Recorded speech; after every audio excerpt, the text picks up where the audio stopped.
ಎನ್ಐಎಯಿಂದ cafe ಬಾಂಬರ್ಗಳ ಬಂಧನ ಪ್ರಕರಣಕ್ಕೆ ಸಂಬಂಧಪಟ್ಟಂತೆ ಎನ್ಐಎಗೆ ಮುಸಾವಿರ್ ಮತೀನ್ ಯಾವ ರೀತಿ ಸಿಕ್ಕಿದ್ರು, ಯಾವ ರೀತಿ ನಡೆಯಿತು ಈ ಒಂದು ಕಾರ್ಯಾಚರಣೆ?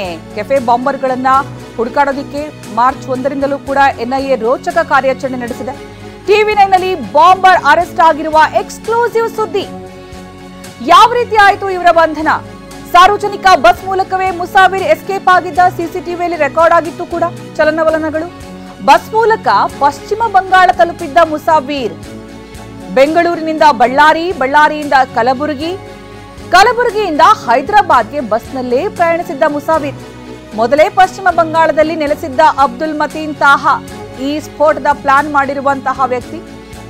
ಅಬ್ದುಲ್ ಮತೀನ್ ತಾಹಾ ಮುಸಾವಿರ್ ಬಂದ ಬಳಿಕ ಬಾಂಗ್ಲಾದೇಶಕ್ಕೆ ಹೋಗೋದಕ್ಕೆ ಇಬ್ರು ಕೂಡ ಪ್ಲಾನ್ ಮಾಡ್ಕೊಳ್ತಾರೆ ಎಸ್ಕೇಪ್ ಆಗೋದಕ್ಕೆ. ಕಳೆದ ವಾರ ರೈಡ್ ಮಾಡದೇ ಇದ್ದಿದ್ರೆ ಇವರು ಪರಾರಿಯಾಗಿರ್ತಿದ್ದರು. ನಾವು ಗಮನಿಸಬಹುದು, ಈ ಹಿಂದೆ ಒಂದು ಬಸ್ನಲ್ಲಿ ಎಕ್ಸ್ಕ್ಲೂಸಿವ್ ಫೋಟೇಜ್ ಕೂಡ ರಿವೀಲ್ ಮಾಡಲಾಗಿತ್ತು. ಯಾವ ರೀತಿ ಆತ ಬಾಂಬ್ ಬ್ಲಾಸ್ಟ್ ನಂತರ ಆತನ ಚಲನವಲನ ಏನಿತ್ತು ಅಂತ. ಆತ ಬಸ್ಸಲ್ಲಿ ಸಿಸಿಟಿವಿ ಕ್ಯಾಮ್ರಾ ನೋಡ್ತಾ ಇದ್ದಂತೆ ಅದನ್ನು ತಪ್ಪಿಸ್ಕೊಳ್ಳೋದಕ್ಕೆ ಬೇರೆ ಕಡೆ ಹೋಗಿ ಆತ ಕೂತ್ಕೋತಾನೆ. ಈ ಒಂದು ದೃಶ್ಯ ಆತನ ಐಡೆಂಟಿಟಿ ರಿವೀಲ್ ಮಾಡಿತ್ತು. ತಲೆ ಮೇಲೆ ಒಂದು ಹ್ಯಾಟ್ ಆಗಿರಬಹುದು, ಗಡ್ಡ ಆಗಿರಬಹುದು, ಆತನ ಓಡಾಟ, ನಡೆಯುವ ಸ್ಟೈಲ್ ಎಲ್ಲವನ್ನ ಕೂಡ ಎನ್ಐಎ ಅಧಿಕಾರಿಗಳು ಸೂಕ್ಷ್ಮವಾಗಿ ಗಮನಿಸಿದ್ರು. ಅದಾದ ನಂತರ ರೇಖಾಚಿತ್ರವನ್ನು ಕೂಡ ಬಿಡುಗಡೆ ಮಾಡಿ ಈತನ ಬಗ್ಗೆ ಸುಳಿವು ಸಿಕ್ಕಲ್ಲಿ, ಮಾಹಿತಿ ಕೊಟ್ಟಲ್ಲಿ ಬಹುಮಾನದ ಘೋಷಣೆ ಕೂಡ ಮಾಡಲಾಗಿತ್ತು. 10 ಲಕ್ಷ ಬಹುಮಾನದ ಘೋಷಣೆ ಮಾಡಲಾಗಿತ್ತು. ಬಸ್ನಲ್ಲಿ ಓಡಾಡಿದಂತಹ ಮುಸಾವಿರ್ನ ದೃಶ್ಯಗಳು ಇವು. ಇದೇ ವ್ಯಕ್ತಿ ಈಗ ಸೆರೆಯಾಗಿರೋದು. ಇವರು ಕಳೆದ ವಾರ ರೈಡ್ ಆಗಿಲ್ಲ ಅಂತ ಆಗಿದ್ರೆ ಪರಾರಿ ಆಗ್ತಾ ಇದ್ರು ಬಾಂಗ್ಲಾದೇಶಕ್ಕೆ. ಈ ವೇಳೆ ಬೇರೆ ಪ್ರಕರಣಕ್ಕೆ ಸಂಬಂಧಪಟ್ಟಂತೆ ಎನ್ಐಎ ದಾಳಿ ನಡೆಸಿದ ಸಂದರ್ಭದಲ್ಲಿ ಲಾಡ್ಜಲ್ಲಿ ತಂಗಿದ್ದವ್ರನ್ನ ರೈಡ್ ಮಾಡಿದಾಗ ಗೊತ್ತಾಗುತ್ತೆ ಇದು ಇವರೇ. ಗಡಿ ಭಾಗದಲ್ಲಿ ತಪಾಸಣೆ ಹಿನ್ನೆಲೆಯಲ್ಲಿ ಬಾಡಿಗೆ ಮನೆಯನ್ನ ಪಡೆದಿದ್ರು. ಅಲ್ಲಿ ರೈಡ್ ಆದಾಗ ಸಿಕ್ಕಿಬಿದ್ದವರು ಈ ಪ್ರಕರಣದ ರೂವಾರಿಗಳು.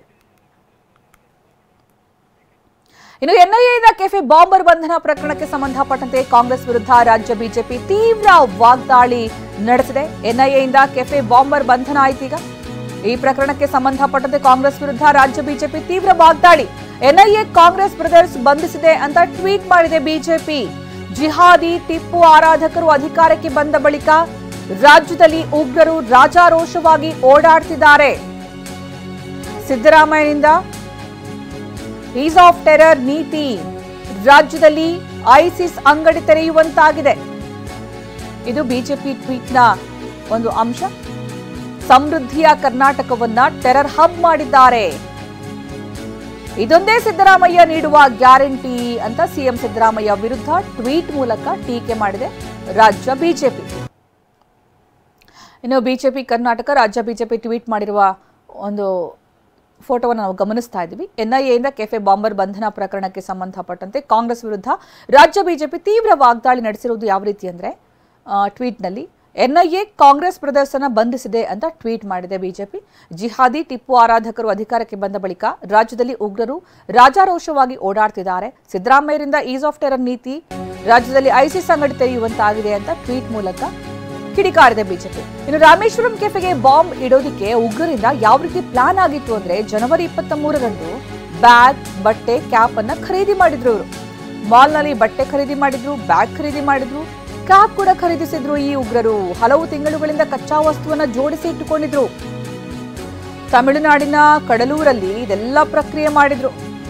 ಬೇಕಾಗಿರುವಂತಹ ಸಾಮಗ್ರಿಗಳ ಖರೀದಿ ಪ್ರಕ್ರಿಯೆ ಮುಗಿದು ಹೋಗಿತ್ತು. ಫೆಬ್ರವರಿ 28ಕ್ಕೆ ಸ್ಫೋಟಿಸುವ ಒಂದು ಡೇಟ್ ಫೈನಲ್ ಆಗಿತ್ತು. ಫೆಬ್ರವರಿ 29ರಂದು ನಡುರಾತ್ರಿಯಲ್ಲೇ ಮುಸಾವಿರ್ ಹೊರಟಿದ್ದ ಬಾಂಬ್ ತೆಗೆದುಕೊಂಡು ಉಗ್ರ ಮುಸಾವಿರ್ ಹೊರಟಿದ್ದ. ಇನ್ನು ಕಡಲೂರು ಟು ಚೆನ್ನೈ, ಕಡಲೂರಿಂದ ತಮಿಳುನಾಡಿನ ಕಡಲೂರಿಂದ ಚೆನ್ನೈಗೆ ಬರ್ತಾರೆ. ಚೆನ್ನೈನಿಂದ ಬೆಂಗಳೂರಿಗೆ ಎಂಟ್ರಿ ಆಗ್ತಾರೆ. ಬೆಂಗಳೂರಿನ ಕೆಆರ್ಪುರಂ ಬಂದು ಇಳಿದಿದ್ದ ಮುಸಾವಿರ್ ಅಂದ್ರೆ ಇಲ್ಲಿ ಅಬ್ದುಲ್ ಮತೀನ್ ತಾಹಾ ಪಶ್ಚಿಮ ಬಂಗಾಳಕ್ಕೆ ಹೋಗಿ ಕೂತ್ಕೊಂಡಿರ್ತಾನೆ ಮೊದಲೇ. ಇಲ್ಲಿ ಮುಸಾವಿರ್ ಬೆಂಗಳೂರಿನ ಕೆಆರ್ಪುರಂ ಬಂದು ಇಳಿತಾನೆ. ಮಾರ್ಚ್ 1ರಂದು ಬಸ್ನಲ್ಲಿ ಬಂದು ಬಾಂಬ್ ಅನ್ನ ಇಟ್ಟಿದ್ದ. ಬಿಎಂಟಿಸಿಸಿಯಲ್ಲಿ ಸಿಲ್ಕ್ ಬೋರ್ಡ್ ಜಂಕ್ಷನ್ಗೆ ತೆರಳುತ್ತಾನೆ ಮುಸಾವಿರ್. ಬಳ್ಳಾರಿಗೆ ಬಂದು ಅಲ್ಲಿಂದ ಯಾದಗಿರಿ ಮಾರ್ಗವಾಗಿ ಪ್ರಯಾಣ ಬೆಳೆಸ್ತಾನೆ. ಹೈದರಾಬಾದ್ಗೆ ಬಂದು ಅಲ್ಲಿಂದ ಚೆನ್ನೈ ತಲುಪ್ತಾನೆ ಉಗ್ರ. ಚೆನ್ನೈನಲ್ಲಿ ಮತೀನ್ ಜೊತೆ ಸೇರ್ಕೊಂಡು ಎಸ್ಕೇಪ್ ಆಗ್ತಾನೆ ಮುಸಾವಿರ್. ಅಲ್ಲಿಂದ ಪಶ್ಚಿಮ ಬಂಗಾಳಕ್ಕೆ ಹೋಗ್ತಾರೆ. ಉತ್ತರ ಭಾರತದ ಹಲವಾರು ರಾಜ್ಯದಲ್ಲಿ ಇವರು ಸಂಚಾರ ಮಾಡಿದ್ರಂತೆ. ಕಳೆದ 20 ದಿನಗಳಿಂದಲೂ ಕೂಡ ಕೋಲ್ಕತ್ತಾದ ಒಂದು ರೂಮ್ನಲ್ಲಿದ್ರು.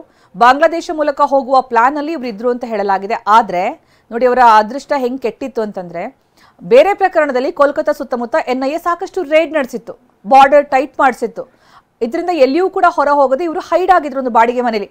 ಈ ಆರೋಪಿಗಳು ಚೆನ್ನೈನಿಂದಲೇ ನಕಲಿ ಐಡಿಗಳನ್ನ ಬಳಕೆ ಮಾಡ್ಕೊಂಡು ಬಂದಿದ್ದವರಾಗಿದ್ರು. ಬೇರೆ ಪ್ರಕರಣದಲ್ಲಿ ಅಂದರೆ ಯಾರು ಕೂಡ ಗಡಿ ಬಿಟ್ಟು ಹೊರಗಡೆ ಹೋಗಬಾರ್ದು ಅನ್ನೋ ಕಾರಣಕ್ಕೆ ಸೆಕ್ಯೂರಿಟಿ ಟೈಟ್ ಮಾಡಿ ರೈಡ್ ಮಾಡಿಸಿದ ಸಂದರ್ಭದಲ್ಲಿ ಈ ಇಬ್ರು ಸಿಕ್ಕಾಕೋತಾರೆ ಬಾಡಿಗೆ ಮನೆಯೊಂದರಲ್ಲಿ.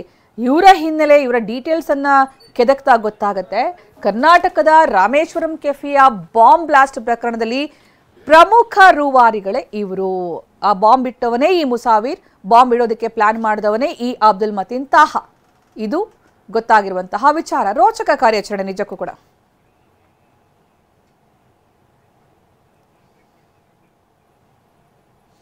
ಏನೋ ಈ ಪ್ರಕರಣ ಅತ್ಯಂತ ರೋಚಕ ಕಾರ್ಯಾಚರಣೆಯ ಒಂದು ಡೀಟೇಲ್ಸ್ ಏನಿದೆ, ಜೊತೆಗೆ ಈ ಪ್ರಕರಣ ಬೆಳಕಿಗೆ ಬಂದಂತಹ ಸಂದರ್ಭ ಟಿವಿನಲ್ಲಿ ಎಕ್ಸ್ಕ್ಲೂಸಿವ್ ಆಗಿ ಅದರ ಕಂಪ್ಲೀಟ್ ಕವರೇಜ್ ಅನ್ನ ನೀಡಿದ್ವಿ. ರಾಮೇಶ್ವರಂ ಕೆಫೆ ಬಾಂಬ್ ಸ್ಫೋಟದಿಂದ ಹಿಡಿದು ಈ ಮುಸಾವಿರಿಗೆ ಸಂಬಂಧಪಟ್ಟಂತಹ ಅಷ್ಟು ಮಾಹಿತಿಯನ್ನು ಟಿವಿನಲ್ಲಿ ಎಕ್ಸ್ಕ್ಲೂಸಿವ್ ಆಗಿ ವೀಕ್ಷಕರಿಗೆ ನೀಡಿತ್ತು. ಬಾಂಬ್ ಸ್ಫೋಟದ ಬಗ್ಗೆ ಟಿವಿ9 ಅತಿ ದೊಡ್ಡ ಸುದ್ದಿಯನ್ನು ನಿಮ್ಮ ಮುಂದಿಡ್ತಾ ಇದೆ. ಬಾಂಬ್ ಬಿಟ್ಟವನು ಯಾರು? ಈ ಸ್ಫೋಟ ಆದ ದಿವಸ ಮುಸಾಫಿರ್ ಇಲ್ಲೇ ಇದ್ದನಂತೆ. ಯಾರಿವನು? ಇವನು ಹಿನ್ನೆಲೆ ಏನು? ಮುಜಾಫಿರ್ ಹುಸೇನ್ ಅನ್ನೋನು ಕೂಡ NIA ರಾಡರ್ ಅಲ್ಲಿ ಇದ್ರು. ಮಾರ್ಚ್ 13ರಂದೇ ಟಿವಿ9 ಈ ಕೆಫೆ ಬಾಂಬ್ ಸ್ಫೋಟಕ್ಕೆ ಸಂಬಂಧಪಟ್ಟಂತಹ ನಿಖರ ಸುದ್ದಿಯನ್ನ ಪ್ರಸಾರ ಮಾಡಿತ್ತು. ಉಗ್ರ ಮುಸಾವಿರ್ ಹುಸೇನ್ ಮತೀನ್ ತಾಹಾ ಬಂಧನವಾಗಿದೆ. ಬಳ್ಳಾರಿಯ ಮೂಲಕ ಪಶ್ಚಿಮ ಬಂಗಾಳಕ್ಕೆ ಉಗ್ರ ತೆರಳಿದ್ದ. ಮಾರ್ಚ್ 13ರಂದೇ ಟಿವಿ9 ಸುದ್ದಿಯನ್ನ ಪ್ರಸಾರ ಮಾಡಿತ್ತು. ಈಗ ವೆಸ್ಟ್ ಬೆಂಗಾಲ್ ಅಲ್ಲಿ ಅವರಿಬ್ರು ಕೂಡ ಅರೆಸ್ಟ್ ಮಾಡಿದ್ದಾರೆ.